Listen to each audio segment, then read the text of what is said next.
हरियाणा की राजनीति जब भी गर्माती है तो गाहे बगाहे नाम आप ही का सामने आता है। तो ये अपने आप आ जाता है या फिर आपको थोड़ा सा कंट्रोवर्सी में रहने की आदत पड़ गई है? मैंने देखा चोरी भूपेंद्र सिंह हुड्डा। हुड्डा साहब पे आएंगे ना, पहले चौटाला नहीं, सबका करूंगा ना, मतलब दादा का, चाचा का, सबका बदला लेगा जेपी। चौटाला परिवार क्यों नाराज हो गया? आप तो उनके खास आदमी थे। अब वो कहते कि ये तो हमने खड़ा किया हुआ था, हमारा था। आपको कहा कि हमारा पालतू था। सबसे पहले तो वो आदमी लीडर होता है जो संपूर्ण चरित्रवान। ऐसा कोई आदमी आपके जहन में आ रहा हो? ये बैठा आपके साथ। अच्छा, खुद की तारीफ खुद ही करोगे, बना के रखते नहीं आप किसी से भी? मेरी मजबूरी है, क्योंकि ये लोग मुझे दबाने का प्रयास करते हैं। आप दबता नहीं। आपको दबाने का प्रयास करते हैं या आप उछलना ज़्यादा पसंद करते हैं? तो आपकी पार्टी क्या अब मुंडेर पे बैठ के तमाशा देखती रहेगी कि ये वहाँ ऐसे जीत गए जी, वहाँ पे SIR करा दी, यहाँ पे EVM कर दिया? चक्रव्यूह देखिए मुकेश राजपूत के साथ। नमस्कार, आप देख रहे हैं नेटवर्क 18। ये है चक्रव्यूह। मैं हूं आपके साथ मुकेश राजपूत और चक्रव्यूह के सवालों के घेरे में हैं जयप्रकाश जी, जो अभी कांग्रेस के सांसद हैं हरियाणा हिसार से, और इससे पूर्व वो पेट्रोलियम राज्य मंत्री भी रह चुके हैं भारत सरकार में, जब सरकार हुआ करती थी चंद्रशेखर जी की। तो ये वो शख्स हैं जिनको चक्रव्यूह के सवालों के घेरे में लेना इतना आसान नहीं रहेगा। हरियाणा की राजनीति जब भी गर्माती है तो गाहे बगाहे नाम आप ही का सामने आता है। तो ये अपने आप आ जाता है या फिर आपको थोड़ा सा कंट्रोवर्सी में रहने की आदत पड़ गई है? नहीं, दरअसल क्या है, जिन परिस्थितियों में मैं राजनीति में आया, मेरे पिताजी एक साधारण किसान थे जी। फैमिली में कोई पॉलिटिक्स नहीं करता था। तो स्वाभाविक है कि जो परिवार एक छत्र राज समझते थे हमारे नरवाना सब डिवीजन में, जींद के इलाके में जी, तो उनको तो थोड़ी पीड़ा हुई। जैसे कौन थे वो लोग? वो जो है हमारे लोग 2-3 परिवार है। नहीं तो मेरे को तो पता नहीं है ना। जनता जानती है उनको। मैं नहीं जानता ना। बताइए ना, नाम लीजिए, फिर ही तो मजा आएगा चक्रव्यूह का। जनता जानती है। तो वो पीड़ित थे। हाँ, नहीं तो मतलब क्या चौटाला की बात कर रहे नहीं, हैं? चौटाला जी नहीं। हाँ, तो हमारी पार्टी की। अच्छा, आपकी पार्टी के जैसे? उस वक्त तो मैं इस पार्टी में नहीं था। हाँ। तो कुछ कांग्रेस के लोग। जैसे कौन थे? तो आज तो बहुत पुरानी बातें पूछनी है हमने। आप तो शुरुआत ही ढीली करना चाह रहे हैं। नहीं, दिल्ली नहीं करूंगा। हाँ। तो 2 परिवार थे। हाँ, कौन सा परिवार था? मैंने बताया ना, मेरे को नहीं पता ना ये। मैं यही सब ने पता है, लोग समझ गए आपका। नहीं, हम पूरे भारत में इसको शो को दिखाएंगे। पूरे भारत के लोग समझ गए कि उनसे मुझसे उनको ईर्ष्या थी। हाँ। क्योंकि 1989 में पहली बार मैंने कांग्रेस के उम्मीदवार थे चौरी वीरेंद्र सिंह, हाँ, उनको हराया था। अब नाम आ गया आपके मुंह पे। वो हराया था, वो तो मैं तो क्या करूं। हाँ। तो ईर्ष्या हुई मुझसे इन लोगों ने। आप तब किसी मैं पार्टी से? जनता दल से। जनता दल से था। और छोटी उम्र थी, तो मैं लोगों ने MP चुन दिया। तो मेरा उसमें क्या कसूर है? लोगों ने चुना हूं। चौधरी वीरेंद्र जी को हरा रहे हैं आप, और कसूर क्यों नहीं है आपका? नहीं, मेरा क्या कसूर है? कसूर उनका है, वो क्यों हार रहे हैं। अच्छा, अभी भी आप दोनों एक ही पार्टी में? अब तो एक पार्टी अभी हुए हैं। अभी वो बीजेपी छोड़ के। हाँ, तो चलो, पहले तो कांग्रेस में थे। पहले कांग्रेस में थे। अब बीजेपी में नहीं लगा मन, वापस आ गए कांग्रेस में। ये तो क्या कह सकते हैं। लेकिन कहते अभी भी फिर वो, अब आपकी आंख में रड़कते हैं वो? नहीं, मेरे तो क्या रड़क रहा था, अब नहीं। तो आपकी कहाँ बनती है उनके साथ? नहीं, आंखें तो ठीक है मेरी। नहीं, आंखें तो ठीक है, लेकिन आपकी बनती तो नहीं है। वैसे बुजुर्ग हो गए वो। अब वो किसी के नहीं रड़कते। तो बेटा तो है? बेटा है, नया आया है कांग्रेस में। क्योंकि पहले 5 साल बीजेपी के MP थे, और पार्लियामेंट के चुनाव होने के बाद उन्होंने कांग्रेस ज्वाइन की थी जी। टिकट मांग रहे थे, लेकिन कांग्रेस पार्टी ने टिकट मुझे दिया। हाँ। और लोगों ने जिता दिया सांसद के तौर पे। सांसद। मैं पूरा घूम रहा था उसी इलाके में। हाँ। और चौटालों ने आपको 3 तरह से घेर रखा था। वैसे तो चौगरदा कहते हैं अपने। चौगरदा। लेकिन पूरी जो चौटाला फैमिली थी वो आपके ही गैल हो रखी थी। वो तो पुराना बता। वो भी रंजीत- ईर्ष्या करते हैं। रंजीत सिंह चौटाला, हाँ, नैना चौटाला, सुनैना चौटाला और जयप्रकाश हैं। तो मैं काफ़ी वहाँ पे दौरे किए, आपसे भी बातचीत हुई उन दिनों में। तो पूरी की पूरी चौटाला फैमिली मिलके चुनाव लड़ रही थी या वो वोट काटने का एक दूसरे का काम कर रही थी कि आप जीत जाएं? ना ना ना, यही चक्कर है। हाँ। जब मैं ये बात कहता हूँ तो कई लोगों को पीड़ा हो जाती है। देखिए, जो रणजीत सिंह चुनाव लड़ रहे थे, भाजपा के उम्मीदवार थे, शायद लोकदल को वोट आई हैं 20,000 के आसपास, और इतने की आई हैं जेजेपी को।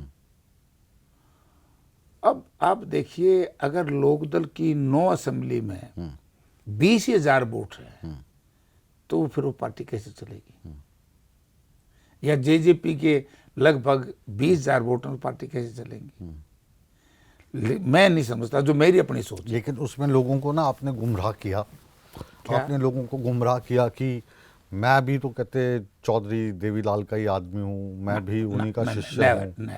उनको बहुत ऑब्जेक्शन हुई, कहते हाँ वो गलत ऑब्जेक्शन अगर एक भी मेरी ऐसे हो, मैंने ये जरूर कहा था कि भाई ये बार बार चौधरी देवीलाल का नाम ले रहे हैं। मैं आज भी कहता हूँ, चौधरी देवीलाल अच्छे आदमी थे, और किसी भी अच्छे आदमी को अगर लोग अच्छा माने, अगर उस परिवार में फिर गलत लोग पैदा हो जाए, कोई भी परिवार हो, मैं एक अकेला चौधरी देवीलाल की बात नहीं, तो हमारी जो कोई ठेकेदार थोड़ी उनको मानना।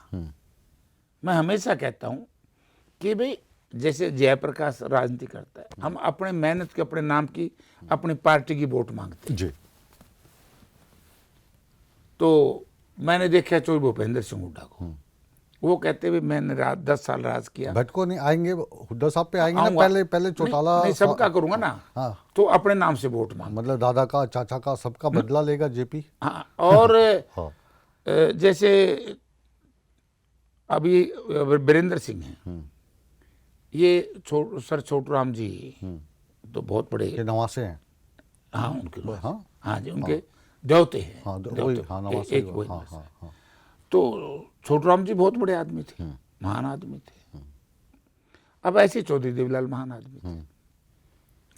और भूपेंद्र सिंह जी हुड्डा के फादर और दादा वो भी महान आदमी बहुत थे। महान आदमी, हाँ, ठीक है, तो अनडाउटली। हाँ। कोई डाउट नहीं। मेरी जो बात है इनसे जो क्रैश होता है, मैं ये कहूँ भाई, जैसे मेरे बाप दादा तो किसान थे, और ये परिवार बड़े परिवार थे। मतलब आपके परिवार में कोई भी महान व्यक्ति नहीं था? नहीं थे, महान किसान ही महान होता है। तो आप सबसे महान तो किसान। आप महान बंदे निकले हैं। सुनो, सबसे महान किसान, हाँ, हाँ, जो देश के लोगों को सूखी मिट्टी का चीना चीर करके अन्न पैदा करता है, पेट भरता है। तो मैं कह रहा भाई, तुम अपने काम की वोट मांग लो ना, हाँ, अपने नाम की वोट मांग लो, हाँ, पता लग जाएगा कौन कहाँ है। हाँ, हाँ, हाँ। तो इसलिए जब मैं इस तरह की चर्चा करता हूं, तो स्वाभाविक है कि दर्द हो जाता है। चलो, ये जो पहला और आज मैं एक सेकंड उठता हूं, हाँ। आज मैं और भी कहता हूं कि जो स्वर्ग में चले जाते हैं बड़े नेता, और मैं कहता हूं जो बड़े नेता भी ना, आम आदमी, हम अगर उनके प्रति अच्छी बात कहें तो बेहतर है, अगर अच्छी ना कह सकें तो हमने बुरी बात भी नहीं कहनी चाहिए। जी। चलो, मैं सवाल जो अपना यहीं से शुरू करता हूं कि जो चौधरी वीरेंद्र हैं, उनसे तो जो आपकी नाराज़गी है, या उनको जो आपसे नाराज़गी है, वो तो समझ में आ गई कि आपने उनको चुनाव हराया था, और आज भी आपकी बाप बेटे के साथ तनातनी है। चौटाला परिवार क्यों नाराज़ हो गया? आप तो उनके खास आदमी थे। चौटाला परिवार का तो देखो ना, तो अब चौधरी ओम प्रकाश रहे, अब अजय, अब मेरे हिसाब से अजय तो उस वक्त था तकड़ा, तो वो बता सकते हैं, मैं तो नाराज नहीं हुआ था। नहीं, क्या हुआ? ग्रीन ब्रिगेड में थे आप? वो लोकप्रियता जयप्रकाश की। अच्छा, वो कहते कि ये तो हमने खड़ा किया हुआ था, हमारा था वो, तो बल्कि जो शब्द उन्होंने प्रयोग किया आपके वो गलत किया। संज्ञान में आया होगा, आपको कहा कि हमारा पालतू था। पालतू होता जानवर, और आज उसका ही सजा इनको मिल रही है और मिलेगी। इस तरह के अमर्यादित शब्दों का इस्तेमाल जो ये परिवार कर रहा है इसकी सजा इनको मिल रही है, इसीलिए न ये पार्टी उठ पाई है। बल्कि ब्रेक होती होती होती होती मैं इंडिपेंडेंट एमएलए था कलायत से 2014 में। कांग्रेस को नेता प्रतिपक्ष का स्थान नहीं मिला था, लोकदल को मिला था। लेकिन 4.5 साल में लोकदल का नेता प्रतिपक्ष का स्थान खत्म हो गया, मैं चौटाला का, और कांग्रेस के आ गई थी। हुड्डा साहब नेता प्रतिपक्ष बन गए थे। तो ये व्यवहार जो आचरण रहा असेंबली के अंदर, अब असेंबली की हालत देखियो, प्रोसीडिंग निकालोगे, कभी जुत्ती निकालना या ऐसे शब्दों का इस्तेमाल करना जो लोग पसंद नहीं करते। देखिए, लेकिन कहते हैं कि हरियाणा में तो जो दबंग टाइप के नेता होते हैं उसमें आप भी शामिल हो अनडाउटली, उनको ज़्यादा पसंद करते हैं कि जो ज़्यादा दादागिरी से बात करे, नहीं। दबका मारे, वो हाँ? दो चीजें हाँ मैं आपको बताता हूँ। आप शब्द बोलना, हाँ गंदे शब्द बोलना, हाँ अहंकारी शब्द बोलना, ये दबंगता नहीं है। सबसे पहले तो वो आदमी लीडर होता है जो संपूर्ण चरित्रवान हो, संपूर्ण ईमानदार हो। मैं जब 1989 ऐसा कोई आदमी आपके जहन में आ रहा हो? ये बैठा आपके सामने। अच्छा, खुद की तारीफ खुद ही करोगे? तारीफ नहीं है, मुंह मियां मिट्ठू बनोगे? नहीं, मैं मुंह में मिट्टू नहीं कहता, जनता कहती है। अच्छा। कि मैंने जब 1989 में मैं पहली बार एमपी बना, हाँ। तो मेरे पिताजी ने केवल मुझे एक बात कही थी कि भाई तू छोटी उम्र में एमपी बन गया, फिर उसके बाद में मंत्री बन गया, तो ने अपने चरित्र के ऊपर दाग नहीं लगने देना।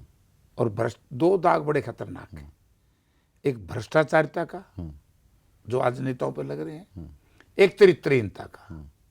जिन परिवारों पे चरित्रहीनता का आरोप लग गया वो राजनीति में कभी सर्वाइव बहुत औखा है, और जिन पर भ्रष्टाचारिता का कलंक लग गया उनके लिए भी बहुत औखा है। अब एक कलंक आया, तीसरा कलंक तो कोई भी हो। अब जैसे ये 3 कृषि कानून पास हुए पार्लियामेंट में, जी। तो उस वक्त मुझे याद है अकाली दल के साथी मुझे कहते हैं, अकाली दल बीजेपी का पार्ट था, सेंटर था कि नहीं, कोलिशन गवर्नमेंट थी, एनडीए का पार्ट, एनडीए का पार्ट था, बीजेपी का नहीं, एनडीए का। तो उन्होंने उसके पक्ष में मतदान किया। तो पंजाब में आज भी अकाली दल को जगह ढूंढनी मुश्किल हो रही है। ऐसे ही जो लोग उस वक्त एमपी थे बीजेपी के या एनडीए के पार्ट, जिन्होंने इस काले कृषि कानूनों के पक्ष में मतदान किया, तो लोकसभा और चाहे राज्यसभा, तो वो भी कलंकित हो गए।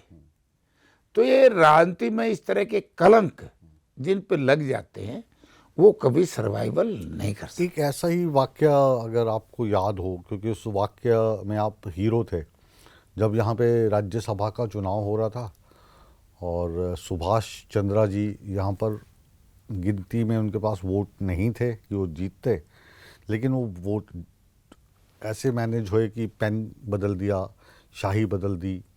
तो वो जितना भी ड्रामा हुआ उसका मेन जो डायरेक्टर है वो जेपी हैं, जयप्रकाश जी हैं। आपने बदला वो पेन? वो भी मैंने पहले भी, आपको याद होगा उस वक्त भी मैं आया था आपके बीच में, आपको कह करके गया था। आप देखिए, चुनाव था राज्यसभा का। पहली बात तो यह है कि जब चुनाव हो रहा था, ये जिम्मेवारी एजेंट्स की होती है, इनके लोकदल के या इनके दूसरी जो पार्टी उनकी थी। एजेंट्स इतना नहीं सोचते ना जिस लेवल पे आप सोचते हैं। हाँ, ये पहली बार हुआ। सुनो, हाँ, वो लोग क्या कर रहे थे उनको देखना चाहिए था। अच्छा, उनकी अपनी जिम्मेवारी थी। हाँ, मतलब उनका ना देखना गुनाह है। सुनो, हाँ, गुनाहगार तो असली तो वही है। हाँ, अब आप जिसने बदला उसका गुनाह नहीं है। नहीं, उसका मैं बताता हूँ। अच्छा, नहीं है? कि मुझे क्या पता किसने बदला। पहले मैं ये कह रहा, आरोप आप पे लगता है? नहीं, ये तो आरोप बता ना। हाँ। मैं जब से पॉलिटिक्स में आया हूँ, हाँ, ये 3-4 परिवार हैं हाँ, जिन्होंने अगर सड़क पे कोई जानवर मर जाए हाँ, तो उन्हें ये कहना है कि जेपी मार गया। जेपी ने मारा है। हाँ, गाड़ी जब मर जाए ना, हाँ। तभी मेरी गाड़ी का नाम लेना। हाँ। तो अब ये एक मैं अभी उदाहरण दूंगा आपको। ये एक आरोप नहीं पे मेरे ऊपर लगाया। अब उसके अंदर गिनती हुई, सब कुछ हुआ, 4-5 दिन के बाद मेरा नाम कहां से आ गया? मेरा क्या, ना तो मैं बेनिफिशियरी हूं। बेनिफिशियरी तो आपके दोस्त हैं वो। दोस्त तो मेरे नहीं, मेरे शहर के हैं। और वहां से मैं चौथी बार लोगों ने एमपी चुना हूं। ईमानदारी से बताओ। हाँ, मैं बता दूं। बदला था या नहीं बदला था? ना सवाल ही नहीं पैदा होता। अच्छा, मेरा क्या लेना लेकिन देना। आपका और असीम गोयल का नाम आ रहा था। तो मैंने बताया ना, कौन किसका नाम ले रहा है, मेरे तो बस की बात नहीं। मैंने फिर उनका भी इंटरव्यू किया, सुभाष चंद्रा जी का। हाँ। तो मैंने यही सवाल उनसे पूछा और वो फिर जवाब देने के बजाय गाना गाने लग गए, छोड़ो कल की बातें, तो कल वो की तो बात वो कुछ भी पुरानी। गाए, हाँ। उससे मेरे को मतलब नहीं। आप ये देखिए कि एक बार किडनी कांड हुआ, आपको याद होगा जरूर। ये 2005-6 की बात है, मैं एमपी था। हम ये कौन सी? ये गुड़गांव वाला, हाँ। डॉक्टर अग्रवाल हाँ, वाला। हाँ। उसमें यही लोग एक एडिशनल सीपी गुड़गांव, आज इस धरती पे नहीं, मैं नाम नहीं लूंगा, एक उस वक्त आईओ थे, और एक नेता जिसका मीडिया से कोई संबंध था। तो इस तरह का हालत माहौल पैदा किया। कोई पत्रकार साथी गए होंगे, उन्होंने पूछा भी कौन है इसके सरगना? बोला जेपी। अच्छा, कौन बोल रहा? वो डॉक्टर अग्रवाल। अच्छा, पुलिस कस्टडी में था। तो फोटो मेरी ला दी। अच्छा, था कोई दूसरा जेपी? था दूसरा जेपी। कौन सा था ये? ये तो मैं क्यों किसी का नाम लूं, जो जेपी जेपी आप सब वो तो फिर नहीं, आए उसने होगा बता ही ना, दिया। वो तो खुलासा हुआ ही होगा। हाँ, खुलासा हो गया था। ये जो आज हाँ, बीजेपी, क्योंकि आज की डेट में आज जो बीजेपी के मंत्री थे, हाँ, जयप्रकाश, हाँ, उन्होंने कहा कि मैंने उसकी बीपी का ऑपरेशन किया, किडनी का। मेरी बीपी का तो ऑपरेशन नहीं हुआ था। उन्होंने कहा कि जयप्रकाश हमारे साथ आता था, जाता था। उनका जो क्लिनिक है गुड़गांव में था, उसका उद्घाटन चौधरी बंसीलाल ने किया। मैंने कहा, मेरे तो बंसीलाल जी से बिगाड़ हो चुका था जब वो चीफ। बना के रखते नहीं आप किसी से भी? मेरी मजबूरी है, क्योंकि ये लोग मुझे दबाने का प्रयास करते हैं। नहीं, आप दबता नहीं। आपको दबाने का प्रयास करते हैं या आप उछलना ज्यादा ना, पसंद करते मैं हैं? उछलना ज्यादा पसंद नहीं करता, मैं ठीक रहता हूँ। आप हुड्डा साहब के साथ हूँ ना हुड्डा 30 साल से। हाँ, वही मैं देख रहा हूँ। वो हुड्डा साहब पे भी मैं आ रहा था, तो तो मैं नहीं उछलता। ये आप हुड्डा साहब के साथ हो, आपको अभी कलायत से जब आप लड़े तब आप इंडिपेंडेंट लड़े थे ना? हाँ। तो फिर हुड्डा साहब ने तो आपकी टिकट कटवाई थी। सुनो ना, उस पर मैं कटवाई थी या नहीं कटवाई? नहीं ना, उन्होंने नहीं कटवाई। किसने कटवाई? नहीं वैसे तो विधायक दल के नेता थे ये। हाँ, तो ये उन्होंने तो कटवाई। अब आप दोनों दोस्तों रखे हो नहीं, तगड़े वाले। मैं उस दिन भी था, मैं उसमें भी आऊंगा। हाँ, मैं इनको बताऊंगा कि शिष्टाचार क्या है। इन पार्टी के जो ये बड़े 2-4 परिवार हैं। तो अब आप ये बात देखिए कि जब मेरा नाम उछला कि जयप्रकाश किडनी कार्ड के सरगना, मास्टरमाइंड। और मैं हुड्डा साहब के साथ गुहाना के पास जनता स्कूल है, बहुत बड़ा पुराना जमाना जी। वहाँ बड़ी विशाल जनसभा हुड्डा साहब की। वो चीफ मिनिस्टर थे, मैं एमपी था। पत्रकार साथी आए, आते हुड्डा साहब को कहे कि जयप्रकाश का नाम किडनी में आ गया। हुड्डा साहब ये कहते, मैं बरोबर बैठा, बोला यार जेपी ऐसा क्यों होना काम नहीं कर सकता। हाँ, तो इतनी देर में जब ओबी वैन आई तो मैंने उनसे पूछा नहीं, और मैं नीचे आया। मैंने कहा भी बात सुन। कहाँ पे आ गई? हिसार में? नहीं, वहीं जनता, जहाँ हमारी पब्लिक मीटिंग में, अच्छा।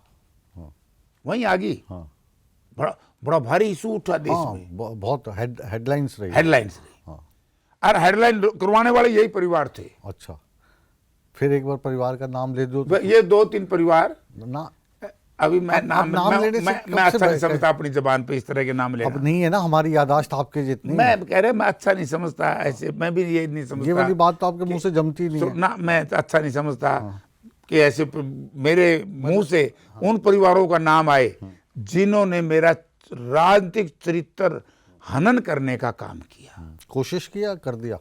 नहीं, कोशिश की, कर ही दिया था एक बार तो। हाँ। एक बार तो ऐसा हो गया कि जैसे जब मैं फिर नीचे उतरा मंच से, जो उस समय स्टार न्यूज था, ये कई पुराने वो थे, शायद जी न्यूज, स्टार न्यूज, और 2-4 और थे, मेरे को कौन सा याद नहीं। तो मैंने कहा भी देखो, ये मेरा मोबाइल, हाँ। अगर किसी एक आदमी से मुझे इस तरह की किसी से बात हुई हाँ। और जो नंबर बता रहा है 2 नंबर, हाँ। ये दोनों नंबर मेरे पास नहीं है। हाँ। वो कहता है कि जयप्रकाश ताश खेलता था, मैं जिंदगी में ताश नहीं खेल रहा। वो कहता था जेपी शराब पीता था, मैं जीवन में शराब नहीं पी। अच्छा। हाँ। तो भैया मेरा क्या लेना देना, मैं आप सबके चैनलों के माध्यम से कह रहा हूं, रहती दुनिया तक भी अगर मेरा नाम आ जाए तो जनता मुझे जो मर्जी सजा दे मैं भुगतूंगा, जी। लेकिन मैं खुलासा कराऊंगा। हाँ। जिन लोगों ने मेरा नाम ये कलंकित करने का प्रयास किया, कहाँ खुलासा करवाया आप? हो गया। हाँ। नाम तो ले ही नहीं रहे आप। हो गया। हाँ। एक स्वर्ग में चले गए, हाँ। कौन थे वो स्वर्गवासी? जो एक पुलिस अधिकारी थे, अच्छा। जिन्होंने मेरा झूठा नाम लिया। हाँ। सब जानते हैं। अच्छा, उन परिवारों का भी राजनीतिक तौर से अब फिर ना चक्कर काट दे। जैसे पानी में एक होते बोरी, जब नहर का पानी, बाढ़ का पानी कई बार तेज आता है हाँ, तो और घूमने लगता है। उसमें जाता है गहराई में, तो एकदम भौणी बनती है। हाँ। तो भौणी बनी फिर उनकी। और जयप्रकाश अभी बढ़िया राजनीति कर रहा है, किसी पे चरित्रहीनता के दाग है, किसी पे भ्रष्टाचारिता के दाग है, किसी पे किसानों के जैसे जो कृषि कानूनों को लेकर के जो के लोग कहते हैं किसानों के हत्यारे, वो दाग है।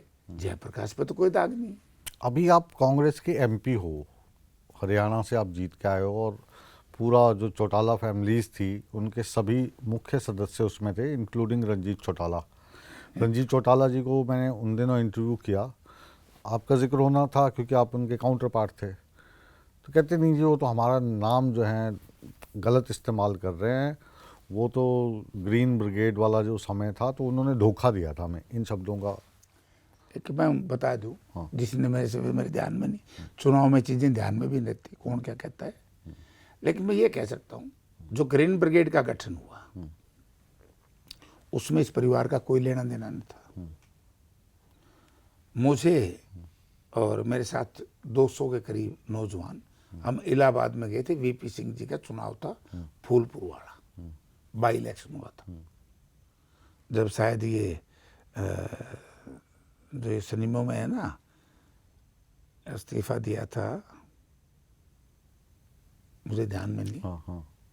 तो एक एक्टर थे, उनका इस्तीफा हुआ, बहुगुणा जी उनसे हारे, तो फिर वो बहुगुणा को तो उन्होंने अमिताभ बच्चन। हाँ, अमिताभ बच्चन का ही नाम भूल गया। हाँ, मैं भूल गया, मैं सिनेमा ही देखता ना, मैं इनको देखता हूँ, मैं कंप्लीट राजनीति करता हूँ। हाँ। नहीं, अगर अमिताभ बच्चन को ये पता लगेगा कि जयप्रकाश जी मेरे को जानते ही नहीं है तो कितना बुरा लगेगा उनको। ना बुरा नहीं लगेगा, उनको अच्छा लगेगा। हमारा काम जो हमारी लाइन है, हमारी जनता को जानने की लाइन है, हमारा अपना लाइन ना लगे। मैं कभी पिक्चर देखे मुद्दत होगी 40 साल। अभी जो आप तो, जी, मैंने इलाहाबाद हम गए, वीपी सिंह जी ने चुनाव लड़ा, और उस चुनाव में वीपी सिंह जी को घेरने का प्रयास किया। तो अब हमने मोटरसाइकिलों पे चलना होता था, और वीपी सिंह जी ने ऐलान किया था कि भाई मैं गाड़ी में नहीं बैठूंगा, मोटरसाइकिल पे ही चुनाव लड़ूंगा। तो उस वक्त हमने अपनी पहचान के लिए हरे टी शर्ट, हरी पैंट और मोटरसाइकिल पे हम चलते थे। तो पत्रकारों का और कांग्रेस के लोगों का आपस में एक झगड़ा हुआ। तो उस झगड़े में पत्रकारों ने हमें बड़ा भारी सपोर्ट किया। जैसे आपकी जो जमात है, इसमें रहता ना कि सामने वाले ने, अच्छा तेरे को मैं देखता हूँ जो गलत काम कर दे तो स्वाभाविक है कि कोई मैं भी यही करता हूँ। हाँ। तो दूसरे को पुश करते हैं। तो पत्रकारों ने मुझे बहुत पुश किया, और उस वक्त ग्रीन ब्रिगेड का नाम, जो आज ये चौटाला परिवार के लोग मुझ पर कीचड़ उछालने का प्रयास करते हैं, लेकिन लोगों को पता कोई लाभ नहीं है। चौधरी ओम प्रकाश चौटाला ने दिल्ली की रैली में, ये मैं कभी वीडियो शायद आपने देखा, ऑडियो है, मैं धन्यवाद करता हूं ग्रीन ब्रिगेड के स्वयं सेवकों का, जिन्होंने एक लंबा संघर्ष करके इस देश को एक माला में पिरोने का काम किया। ये वीपी सिंह बोले? नहीं, स्वर्गीय चौधरी ओम प्रकाश चौटाला। अच्छा। दिल्ली की सभा में लाखों लोगों की सभा। तो मैं गलत होता तो क्या वो ऐसा बात कहते? तो उससे मेरी लोकप्रियता बढ़ गई और ज्यादा बढ़ गई। तो जो परिवार ये सोचते थे कि हम हैं, उनको धक्का लगा था। उनको धक्का लगा, तो मुझे अपमानित करना शुरू कर दिया। तब मैं फिर अलग हुआ तो सारे देश जानता है अलग की कहानी। तो मेरे खिलाफ कुछ ऐसे शब्दों का इस्तेमाल किया जैसे बाबे चौटाला ने जिन गंदे शब्दों का इस्तेमाल किया। अमर्यादित शब्द थे, आपने खुद देखे। पालतू तो कभी किसी को, इंसान तो पालतू होता ही नहीं। इसी तरीके से मेरे खिलाफ पहले भी किए गए। तो फिर मैंने ऐलान कर दिया कि मैं अगर स्वर्गीय चौधरी ओम प्रकाश चौटाला जहाँ से चुनाव लड़ेंगे मैं वहीं से लड़ूंगा। अच्छा। तो मैं असेंबली नरवाना लड़ा था और पार्लियामेंट हिसार लड़ा था। तो अब मेरी जो पॉपुलरिटी थी, लोकप्रियता थी, वो बढ़ी। जो ओम प्रकाश चौटाला तक मुझे कोई लंबा चौड़ा द्वेष नहीं था। लेकिन देखो कभी न कभी तो हमारी भी बारी आनी चाहिए। हाँ, या थोड़ा ही कोई राजे महाराजा के महारानी के पेट से राजा थोड़े पैदा होता है। लोकतंत्र है। लोकतंत्र है। तो ये है सारी कहानी। इसमें ये सारे फंस जाते हैं। तो सारे फंस जाते हैं। जब मैं इनको फंसता हूं तो ये मुझे चारों तरफ से घेरने का प्रयास करते हैं, और जब मैं इनके काबू नहीं आता फिर ये मुझ पर कीचड़ उछालने का प्रयास। जैसे मेरे प्रोग्राम का नाम चक्रव्यूह है, वैसे आपकी जिंदगी चक्रव्यूह है। चक्रव्यूह में तो फंसाने का प्रयास किया, मैं चक्रव्यूह में फंसा नहीं। अच्छा। निकलता रहता हूँ। अच्छा, अभी ये बताओ कि ये जो हरियाणा कांग्रेस वाला जो चक्रव्यूह है ये क्या है? क्योंकि अब तो आप कांग्रेस में हैं, भूपेंद्र सिंह हुड्डा ने भले ही आपकी टिकट कटवा दी हो, कोई बात नहीं। लेकिन अब आप उनके सबसे करीबी नेताओं में से एक हैं। ये कांग्रेस का नेता है कौन हरियाणा में? देखिए, कांग्रेस एक बहुत बड़ी जमात है, पार्टी है, सैकड़ों वर्ष पुरानी पार्टी है। और मैं 1989 में पहली बार जब एमपी बना, जनता दल और बीजेपी का अलायंस हुआ था, याद होगा आपको। कोलिशन गवर्नमेंट बनी थी 89 में वीपी सिंह जी के नेतृत्व में। और वो उस वक्त समझो टूटी जनता दल, जब मंडल कमीशन की रिपोर्ट आई और आई था। उस वक्त से हम इनके आचरण को जानते, आपस में इनके नेताओं को हम जानते, हम इनको जानते। 96 में स्वर्गीय चौधरी बंसीलाल जी जब चीफ मिनिस्टर बने, तब भी हमारी अकेली सिंगल मेजोरिटी नहीं थी, बीजेपी के सहयोग से ही सरकार बनी थी। तो हम इनको बहुत पुराने, इनको जानते हैं। अब इनका जो सिस्टम है काम करने का और हमारा जो सिस्टम है लोगों की सेवा करने का, दोनों में बड़ा भारी अंतर है। क्या अंतर है भाई? ये जो बीजेपी तो आज जात, धर्म, मजहब, क्षेत्रवाद, इन चीजों पे वोट मांगती है। मैं व्यक्तिगत तौर से इनसे बहुत ऊपर हूँ। कौन सी पार्टी है जो आज की डेट में जाति को इग्नोर कर दे रही है? कौन सी पार्टी इग्नोर है नहीं, जो धर्म को इग्नोर कर दे रही है? कांग्रेस पार्टी एक ऐसी पार्टी है जो धर्मनिरपेक्षता की बात करती है, सब धर्मों का सम्मान करती है, और जो जात पात पर विश्वास नहीं करती। कांग्रेस के ऊपर लेकिन हमेशा से आरोप लगे हैं कि उन्होंने दलितों की राजनीति की है, दलित वोट बैंक उनके पास बना रहे, मुस्लिम वोट बैंक उनके पास बना रहे। देखो मैं बताता हूँ, क्या दलित इस नहीं तो फिर तो वैसे तो हिंदू भी तो फिर हिंदू का कब दिक्कत है? हिंदू की कब दिक्कत है? हम तो हिंदू आप देखिए, वो जैसे हर एक का एक वोट बैंक बना हुआ, कोई माइनॉरिटी को कर रहा है। ना वो बीजेपी ने फॉर्मूला निकाल लिया कि चलो हिंदुओं का करते हैं। ना वो सेल है। देखिए कांग्रेस पार्टी, आपको याद होगा राम मंदिर का स्टार्ट में जब राजीव जी भारत के प्रधानमंत्री थे, उस वक्त उन्होंने ताला खोला था। वो परिस्थितियां हैं, अलग अलग समय पे अलग अलग होती हैं। कांग्रेस पार्टी हर धर्म का सम्मान करती है, और एक धर्म से, एक जाति से कभी पार्टियां या समाज नहीं होना चाहिए। ठीक। जो भी फैनेटिक हुए हैं धर्म के मामले में, कितनी संतुलतें आई हैं देश में। यहाँ मुगल भी आए, यहाँ अंग्रेज भी आए। धर्म का प्रचार जिसने भी ज्यादा किया है उससे नुकसान होता है, लाभ नहीं होता। तो हमने सबको मान लो कि एक गांव में एक जाति की संख्या थोड़ी है, वो वाली बात उसको आप ऐसे दबा के करना तो अच्छी बात वो नहीं ना। जनता को भी पता है। अभी कुछ रोज पहले की बात है, ज़्यादा पुरानी नहीं है। शैलजा कुमारी जी बयान देती हैं जब आपके प्रभारी यहाँ पर आए हुए थे, संजय दत्त उनका नाम है, फिल्म वाले संजय दत्त नहीं है। कल ही की बात है। उनके सामने कहती हैं कि कांग्रेस में इतना ज़्यादा एक दूसरे को लेकर हो गया है कि एक दूसरे की शक्ल देखना पसंद नहीं करते, एक दूसरे को नमस्ते करना पसंद नहीं करते। इस तरीके से कैसे पार्टी चलेगी?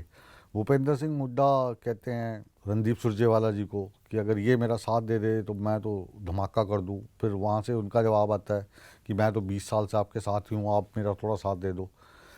तो बेशक ये हंसी मजाक में कही गई बातें हैं, लेकिन दिल से निकली लगती हैं ना। देखो ऐसा है, चौधरी भूपेंद्र सिंह हुड्डा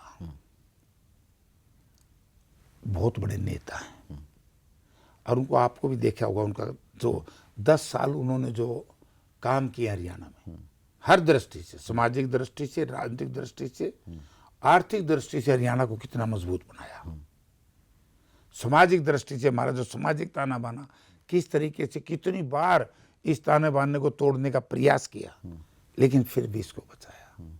गांव शहर की लड़ाई, मतभेद जो था, अंतर, उसको खत्म करने का। कलेश तो उस समय में भी हुए नहीं, हिसार के पास ही, वो बताओ दलित वाला जो गांव था, क्या नाम था उसके, मेरे दिमाग से मिर्चपुर वाली घटना किसके समय में हुई? नहीं, वो तो सॉर्ट आउट हुआ। तो सॉर्ट आउट तो होता ही है सारी चीजें। नहीं, आज नहीं हो रहे सॉर्ट आउट। अच्छा, आज कौन सा नहीं हो रहा? आज तो कोई सा भी सॉर्ट आउट आप बताओ ना कौन सा भाई। लोगों को गोली से मारना ये सॉर्ट आउट नहीं है। हाँ। तो ललितपुर में क्या फूल फेंके थे? नहीं, वहाँ क्या था, गोली नहीं चली थी। महम कांड किसके समय में हुआ था? बीजेपी की सरकार थी? महम कांड चौटाला साहब की सरकार की। बीजेपी की तो नहीं थी ना? बीजेपी उसी टाइम बीजेपी अलग हुई थी, इनकी सहयोगी थी। आपको कंट्रोल करना बड़ा मुश्किल है। आप जैसे मतलब इतने सीनियर है, अब आपको बोलना नहीं चाहिए, लेकिन आप नटोरियस पॉलिटिशियन है। मैं क्या चाहूँ भाई, मैं जो सही है वो होगा। अब मैं वहाँ कह दूँ कांग्रेस गवर्नमेंट थी, कैसे लोग जानते देखते नहीं। चौधरी ओम प्रकाश चौटाला 7 चीफ मिनिस्टर थे, और जबकि मैं चौधरी ओम प्रकाश चौटाला के साथ था जब जनता दल पहला जो चुनाव लड़ा ना, जनता दल से अलग नहीं हुए थे, हम इकट्ठे थे। तो मैं जनता दल का एमपी था। ये अब जो सही है उसमें क्या है? जाट आरक्षण में क्या भूमिका रही है आपकी खास? नहीं, जाट आरक्षण में हमने कंट्रोल किया, और जो लोग ये यशपाल मलिक वगैरह, जो लोग उस वक्त इस आंदोलन को चलाने का प्रयास किया, हमने लंबा कहाँ चलने दिया। हमने लंबा नहीं चलने दिया। लेकिन सबसे ज्यादा धक्का तो वहीं पहुंचा, हुड्डा साहब का जो एरिया था वही सबसे ज्यादा जला ना। हाँ, तो ये इस बीजेपी गवर्नमेंट में जला तो वो वाला ना, बीजेपी गवर्नमेंट में। हमारे टाइम में नहीं। गवर्नमेंट उस वक्त बीजेपी की थी। हाँ, लेकिन जैसे जो ऑडियो आया, प्रोफेसर वीरेंद्र का ऑडियो आया उस वक्त, जो कैप्टन अभिमन्यु का जो घर था, उसके जो विजुअल आ रहे थे, ऐसे लग रहा था कि सीरिया के विजुअल आ रहे हैं। रोहतक सबसे ज्यादा इफेक्टिव था। मैं बताता हूँ आपको। तो वहाँ पे फिर कौन लोग थे? यही बताना कर रहा था। ये असेंबली में बहस भी हुई थी, उस वक्त भी मैं एमएलए था। अब ये रोहतक में क्यों सबसे ज्यादा इफेक्ट हुआ? क्योंकि चौधरी भूपेंद्र सिंह हुड्डा की पॉपुलरिटी, लोकप्रियता as a chief minister, as a leader बहुत ऊंची हो गई थी, और उनके पाए का कोई नेता ना आज है ना उस वक्त था, और किसी भी पार्टी में नहीं। मान ली बात, मान ली ना। लेकिन हाँ, बिल्कुल बताना। लेकिन अभी फिर जो ये चुनाव है, पिछले चुनाव जिसमें तीसरी बार भाजपा चुन के आ गई, एक बार वो बता दूं, तो जो बनी बनाई कांग्रेस की सरकार दिख रही थी सबको, वो क्यों नहीं बन पाई? वो भी बताऊं। पहले ये तो वो पूरा कर दूं ना। नहीं, पहला इसका बताओ आप। अच्छा, मैं बता दूं कि वोट चोरी से बनी सरकार है। अच्छा, अब वोट चोरी बोल दो आप। मैं क्या करूं?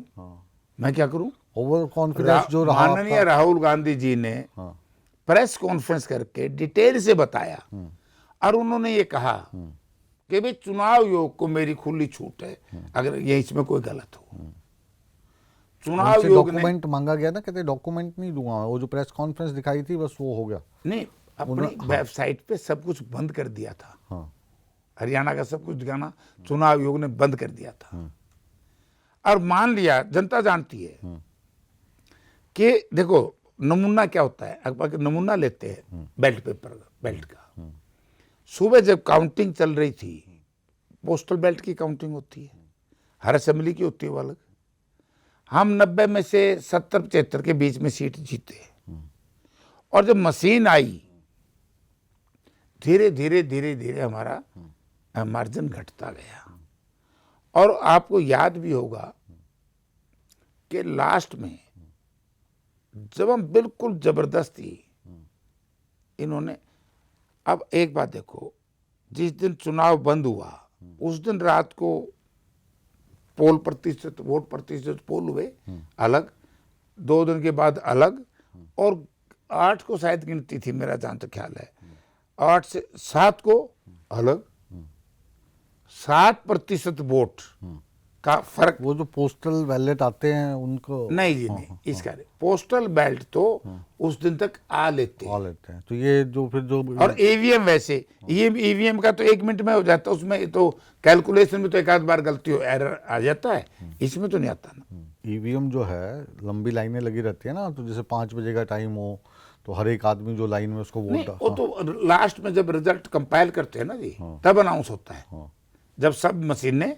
जमा हो जाती है, उसके बाद होता है। लेकिन ये तो 3 बार बढ़ता गया, क्यों बढ़ा, ये हमारा प्रश्न है। तो जवाब मिला आपको? ना जवाब कौन देगा, अच्छा, जवाब तो वहां ले लिया तो ना, क्या मतलब कांग्रेस इतनी कमजोर? वेस्ट बंगाल में ले लिया ना जवाब, वहां ले लिया, SIR बना के चुनाव हराया, SIR बना करके बिहार में चुनाव हराया। अब आप और यहाँ भी आप देश की जो सबसे बड़ी पार्टी, हालांकि अब बीजेपी अपने आप को कहती है, वैसे कहती है, बड़ी नहीं, हाँ मैं ये कहता हूँ आप हो सबसे बड़ी पार्टी, बढ़िया में विपक्ष में हो, मैं आपको पक्ष से ज़्यादा सम्मान देता हूँ, तो आपकी पार्टी क्या अब मुंडेर पे बैठ के तमाशा देखती रहेगी कि ये वहाँ ऐसे जीत गए जी, वहाँ पे SIR करा दी, यहाँ पे EVM कर दिया? मतलब हम, हमारे नेता राहुल गांधी जी, अब आप 2 चीज देखिए, हमने इनकी वोट चोरी पकड़ ली, अब SIR के ऊपर चर्चा कराई पार्लियामेंट में, और SIR के ऊपर जैसे हमारे मुनीश तिवारी जी बोले, जो आपके यहाँ चंडीगढ़ से सांसद हैं, वकील मेरे, SIR से भी दिक्कत है आपको?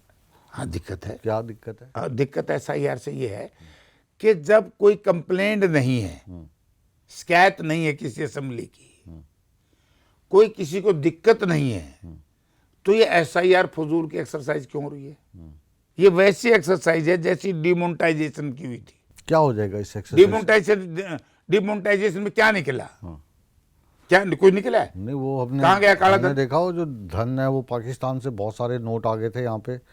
इन बातों में कोई तंत्र नहीं है मुकेश नहीं, उस जी, पर फिल्म बनी है। इन बातों, फिल्म तो पता नहीं क्या पे बना देंगे, इन बातों में कोई तंत्र नहीं, डिमोनेटाइजेशन से कुछ लाभ नहीं हुआ। आतंकवादियों को जो फंडिंग हो रही थी पैसे की, सारे मिट्टी हो गए हो। अब नहीं हो रही, अभी पकड़ रहे हैं, अभी पकड़े जा रहे हैं। बड़े बड़े नेताओं की थी ना ब्लैक मनी, जो बड़े बड़े प्रदेशों में थे, वो भी तो को पकड़े वो गया, नदी में बह रहे हैं, ना आग को लग नदी रही में है। को नोट मिले। अच्छा, अगर वो नदी में नोट मिलते मिले तो, हैं। तो फिर मिलान में फर्क क्यों नहीं आया? अब मिलान, जो टोटल करेंसी जमा हुई, हाँ उसका अंतर देखो आप। हाँ, लेकिन उसका तो तो ऐसे ही ये आंकड़ा SIR आया नहीं ना, वो तो वैसे ही फैलाया आप लोगों ने। ना हमने नहीं फैलाया, तो वस्तुस्थिति हमने वो बताई है। ऐसे SIR, अब SIR एक नियम है, अगर SIR की को कंप्लेंट हो तो SIR होनी चाहिए। तो SIR क्यों नहीं होनी चाहिए बताओ? ये तो फिर हर रोज का यही काम रह गया। अब अगली गवर्नमेंट आएगी वो SIR करा देगी। तो क्या दिक्कत पूरे देश में 1 साल से कोई विकास कार्य चल नहीं रहा। अब जो आप लोगों ने फालतू की वोटें बना रखी हो ये काटेंगे, फिर ये जो बना के जाएंगे उनको आप काटना। एक बात सुनो, चलो ये बात होगी, ये बात होगी, मैं मेरे पार्लियामेंट क्षेत्र की बात करूंगा। आप एक बात देखना, अभी तो रिजल्ट आ जाएगा आपके सामने, जितनी वोट आज इससे पहले थी SIR से अरब है, देखना कितना अंतर मिलेगा। अच्छा, कम हो जाएंगे ना? हाँ, बढ़ेंगे भाई जो लोग सुरक्षित हार गए हैं, या कई लोगों ने जो 2 जगह वोट थी, शहर में गांव से कटा के शहर में कर ली, वो अंतर आएगा। बाकी हरियाणा में कोई अंतर आने वाला नहीं है। आजकल एक जो नागरिकता प्रमाण पत्र है ना, उसको लेकर अभी काफी चर्चा हो रही है। पासपोर्ट को बोल दिया गया है कि ये एक ट्रैवल डॉक्यूमेंट है। आधार कार्ड जो है वो अधिकतर जगह पर अब वैलिड नहीं है, मान लो आपकी कोई वेरिफिकेशन करानी है, विदेश से वेरिफिकेशन आती है तो आधार कार्ड नहीं चाहिए जी उसमें, उसमें आपके पास राशन कार्ड हो या आपके पास ड्राइविंग लाइसेंस हो। तो एक आपको ही मैं कहूँ कि आप प्रूव करो आप हिंदुस्तानी हो, कैसे प्रूव करोगे? नहीं, मैं दूसरी बात कहना चाहता हूँ। जब आधार कार्ड कांग्रेस लेके आई doctor Manmohan Singh UP government, BJP के लोगों ने बड़ा विरोध किया। अब वही हर चीज में आधार कार्ड से जोड़ रहे हैं। नहीं ले रहे, अब खत्म कब कर रहे कब कर दिया? मैं बता रहा हूँ ना, अभी जैसे कोई आप एक काम कर लो, हमारी तो फसल भी नहीं बिकती आधार कार्ड के बिना। नहीं, मैं कह रहा हूँ, मैं ये नहीं कह रहा हूँ कि बिल्कुल वैनिश हो गया, लेकिन जैसे मैं आपको एक एग्जांपल दे रहा हूँ कि जैसे मान लो कि विदेश जाना है आपने, कोई वेरिफिकेशन करानी है, पुलिस वाला आपके घर आता है तो उसमें वो आधार कार्ड नहीं लेता है, आप चेक कर लीजिएगा। चलो आधार कार्ड नहीं लेगा, फिर क्या लेगा? वो कह रहे कि ड्राइविंग लाइसेंस ला के दो अपना, या अपना वो ला के दो जो राशन जिससे मिलता है, राशन कार्ड। राशन कार्ड तो सबके है नहीं। हाँ, जो राशन नहीं लेते वो राशन कार्ड क्यों बनाएंगे? नहीं उनका उसमें क्या है? उसमें बॉटम लाइन ये है कि जो आधार कार्ड है वो भी हर एक जगह वैलिड नहीं है। पहले हम ये मानते थे कि ये हमारी पहचान पत्र बन एक गया, पहचान पत्र बनाया। जो- अब मैं उसी बात पे जाना चाहता हूँ। आप ही देखिए, हाँ, अब हरियाणा में अलग ही है, परिवार पहचान पत्र चल रहा है। कोरोना काल में, हाँ, कोरोना आया, बड़ा भयंकर बीमारी थी, महामारी थी। किसने बचाए हैं देश को? एक ही चीज ने, उसका नाम है मनरेगा। गरीबों को काम मिला। उसका नाम पहले होता था मनरेगा। मनरेगा से फिर मनरेगा आ गया। हाँ, अब उसका कुछ और है। अब जी राम जी, पूरा बोलो ना, मजा वी आएगा। वी बी जी राम जी। राम जी का विकसित- नाम तो ले रहे हो आप कम नहीं, से कम। राम जी तो हमारे कण कण में है। अच्छा, हम तो राम जी के भगत है। ऐसा तो नहीं लगता आप राम जी का नाम ले रहे हो तो बीजेपी के समर्थक माने जाओगे? सुनो मैं बताता हूँ। बीजेपी वाले तो राम जी का नाम ले ही नहीं रहे। क्यों? उनके राज में तो चोरी होगी राम जी के मंदिर हाँ, में। चोरी होगी, वैसे ही फैला रहे हैं लोग। अच्छा, फैला रहे हैं। हाँ। वो फिर लोग दंडित क्यों हो रहे हैं? किसी को अरेस्ट कर लिया, SIT बन गई है। चंपत जी जो हैं, शायद उन्होंने इस्तीफा भी दे दिया है। उन पे जब आरोप लगा, ईमानदार आदमी तो इस्तीफा सुनो दे मेरी दिया। बात। हाँ, तो जब राम जी के मंदिर में भी चोरी हुई है, तो राम तो हमारा था आस्था का प्रतीक। हाँ, हमारे कण कण में राम था, और इनका राम है कुर्सी हासिल, राज के लिए, राजनीति करने के लिए। धर्म को राजनीति में कभी इस्तेमाल नहीं करना चाहिए। धर्म तो हम सबका है, हम भी हिंदू हैं, वो भी हिंदू हैं। तो फिर वो हमारे राम पे आप क्यों अच्छे वाले, आप अच्छे वाले हिंदू नहीं है। हम तो सबसे बढ़िया हिंदू तो हम हैं। कैसे हो? पेवर है जो निस्वार्थ हाँ, हाँ, राम जी का नाम लेते हैं। हाँ, ठीक है। आपसे और भी बहुत सारी बातें करने का मन है, लेकिन आज आपको भी कहीं पर जाना है। हाँ। इसलिए जो इस बार के ये चक्रव्यूह का एपिसोड है, इसको यहीं पर विराम देते हैं। लेकिन आपसे जो हमारी बातचीत है उसको कभी विराम नहीं लगेगा। कभी नहीं लगाना, मैं तैयार हूँ। हाँ, बिल्कुल। जो बात पूछोगे, मैं तो आपसे कहा था कि जो पूछोगे मैं बताऊंगा। नहीं, आपने दिया बिल्कुल, और जो हमारे जहन में सवाल थे वो सारे हमने आपसे पूछे, और हमारे सवालात का इन्होंने कितना सही सही जवाब दिया, या फिर जो इनका अंदाज़े बयां हैं, फिर से हमें इस चक्रव्यूह में गोल गोल घुमाकर खुद बाहर निकल गए, इसका फैसला हमेशा की तरह आप करेंगे, क्योंकि आप जनता हैं और जनता सब जानती है। तो चक्रव्यूह को यहीं पर विराम देते हैं, लेकिन आप कहीं मत जाइए, बने रहिए, क्योंकि नेटवर्क 18 पर खबरों का सिलसिला लगातार जारी है। बने रहे हमारे साथ।